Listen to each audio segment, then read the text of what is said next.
টিকনি বান্ধিব নালাগে। Good afternoon. আমি গোটেইখিনি কাংকান ধেমাজি পৰিয়ালে আছো আমাৰ কাংকান ভেলীত। আচলতে আমি ইয়াত অলপ আজি কিবা কিবি চবে লগালো, যিহেতু আজি টাউনত নমিনেশ্যন আছে। গোটেইখিনি টাউন ভিৰ থাকিব, কাষ্টমাৰো অহা যোৱা কৰিব নোৱাৰিব বা আমাৰো অলপমান অসুবিধা হ'ব। মানুহবিলাকৰ চব হেৰি দূৰৰ পৰা অহা আমাৰ যিসকল দৰ্জীসকলৰো মানে ভিৰ থাকিব আজি। সেইকাৰণে আজি আমি ভাবিলো ওলাই আহিলো, কিন্তু ইয়াতে নেটৱৰ্ক নাই, একেবাৰে নেটৱৰ্ক নাই। ৰুলো কিবা কিবি অকমান ৰাস্তাৰ পৰা ইফালে।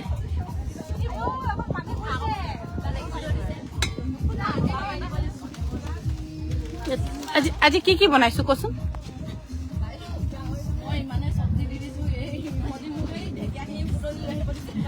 সেইখিনি ঢেকীয়া, সজোৱা ঢেকীয়া। আমি ইয়াতে কণ বিলাহী আছিলে, মই দি থৈ যোৱা খোৱাই নাই। শ্লাড বনাইছো আৰু চব্জি কি ভিতৰত গাহৰি মাংস বনি আছে। মই অকমান বনাই দিলো, এতিয়া সিহঁতে লগালে। আগৰডোখৰ মই, এতিয়া বাকীডোখৰ সিহঁতে।